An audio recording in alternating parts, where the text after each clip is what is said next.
I genuinely don't even know how to start this video off, so it's probably going to be quite blunt and quite raw, but yesterday we all found out that chess grandmaster, commentator, amazing player Danya Naroditsky, also known as Danya, passed away.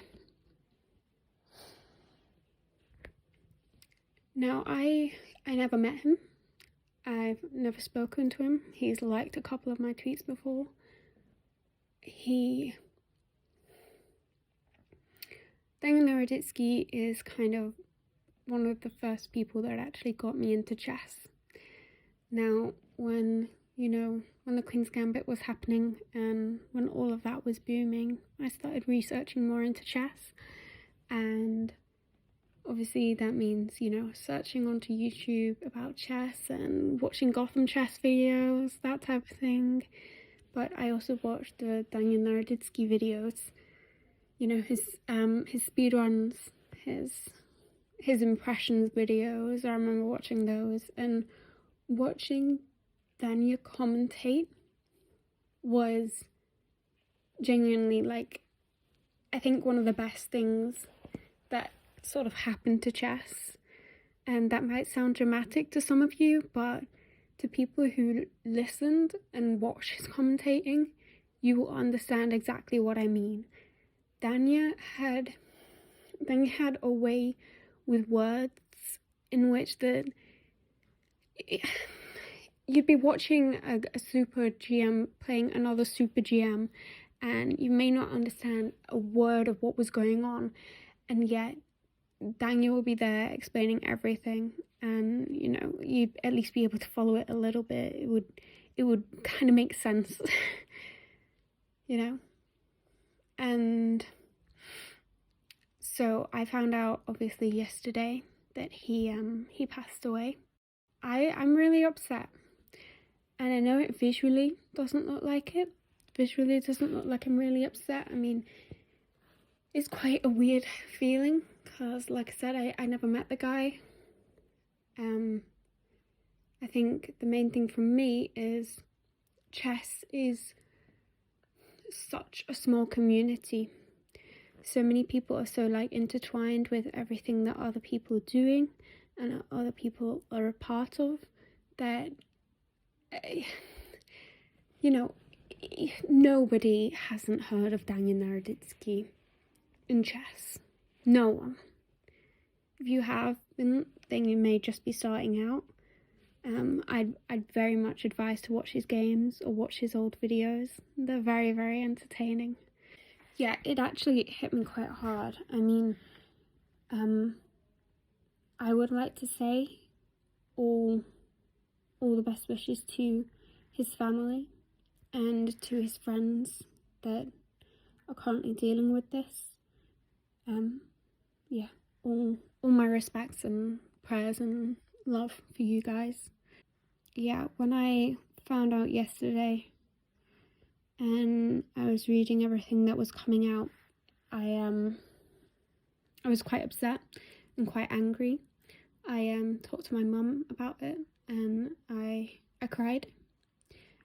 I cried over the fact that he passed away, and I'm not really ashamed to admit that I cried. There's nothing wrong with being, in tune with your emotions or anything. Like I said, Danya was such a big part of me actually getting into chess, and he was a big part of so many people getting into chess and staying a part of the chess world and everything. It was so easy to sort of go and get into chess, but then, never, in 6 months, fall out of love with it and not get back into it. Danya sort of, if you're having a difficult time with chess, there was always some of his videos that you could go and watch that would make you feel better, or something that would be, entertaining. And I think at the end of the day, I was sad and I'm angry, and I'm pretty sure a lot of people know why I am sad and why I am angry. For those of you who don't know, Vladimir Kramnik has taken part in the past year and a half in harassing Danya and other chess players, saying that they're cheating. And I don't take the word harassment lightly. He didn't just bring it up once and then let it go. He brought it up again and again and again, and every single time Danya would be doing well at a tournament, Kramnik would bring something up in relation to the fact that Kramnik thought that Danya was cheating.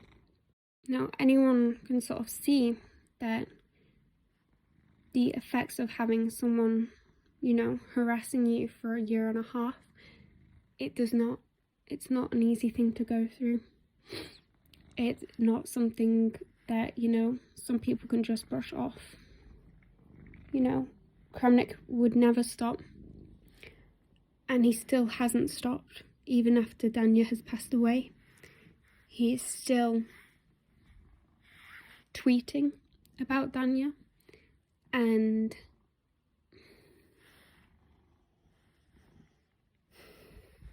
that really, really frustrates me. It makes me feel like Danya hasn't been given any justice. Danya,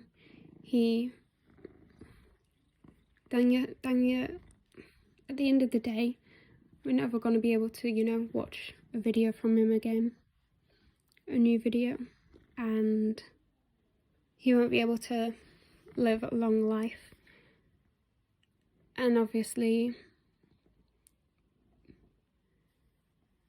the past year and a half, we have seen, all of us who have watched his content, whether that's on Twitch or YouTube, have sort of seen the effects of what Kramnik has been doing and has continued to do, not only to Danya but also to David Navarra.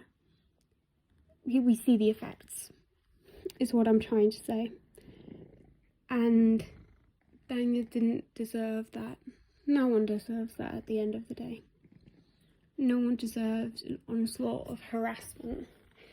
And I think it's very easy in chess, or in anything in general, for people, myself included, to get swept up in the idea of drama. This isn't drama, okay? I don't want any of you telling me that it's drama in the comments. Someone is dead. Okay? All I will be doing at this time is obviously paying my respects to Danya Naroditsky, and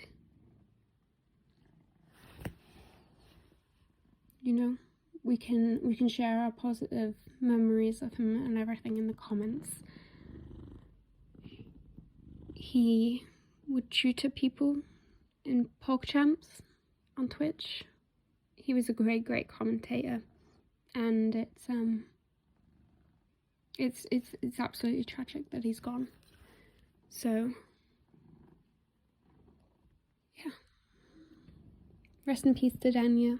And if you are ever going through a difficult time mentally, whether that's with anything that I've talked about here, or even if Danya's passing is affecting you negatively, please get in contact with someone. Please talk to people about it. They always say a problem shared is a problem halved, and that is very, very true.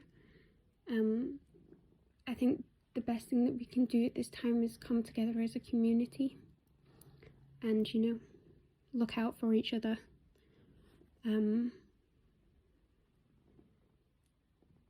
Yeah.